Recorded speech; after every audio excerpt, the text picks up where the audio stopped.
எப்படா மாம்பழ season start ஆகும்னு ரொம்ப ஆவலா வெயிட் பண்ணிட்டு இருந்தேன். எதுக்குன்னு தானே பார்க்குறீங்க? இந்த மாம்பழ பாயாசத்துக்காக தான். சீசன் முடியறதுக்குள்ள கண்டிப்பா ஒரு தடவையாச்சும் ட்ரை பண்ணி பார்த்துருங்க. ஏன்னா டேஸ்ட்டு சும்மா வேற லெவலா இருக்கும். எப்படி செய்யறதுன்னு பார்க்கலாமா? மாம்பழ பாயாசத்துக்கு புளிப்பில்லாத மாம்பழமா எடுத்துக்கோங்க. கட் பண்ணி பழத்தை மட்டும் மிக்சர் ஜார்ல சேர்த்து நல்லா விழுதா அரைச்சிக்கோங்க.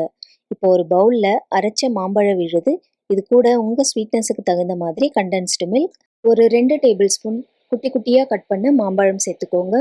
காய்ச்சி ஆற வச்ச 2 கிளாஸ் பால் சேர்த்துக்கோங்க. சேர்த்துட்டு இதில் ஜவ்வரிசியை வேக வச்சு தண்ணியை வடித்து எடுத்து வச்சுருக்கேன். இதையும் இதில் சேர்த்துட்டு நல்லா மிக்ஸ் பண்ணி விடுங்க. இதில் கொஞ்சமாக ஏலக்காய் தூள் சேர்த்துக்கோங்க. நான் சேர்க்க மறந்துட்டேன். ஒரு 1 ஹவர் ஃப்ரிட்ஜில் வச்சுட்டு சில்லுன்னு சர்வ் பண்ணுங்க. அல்டிமேட்டாக இருக்கும். மிஸ் பண்ணாமல் ட்ரை பண்ணி பாருங்கள். வீடியோ பிடிச்சிருந்தா மறக்காமல் லைக் பண்ணிவிடுங்க.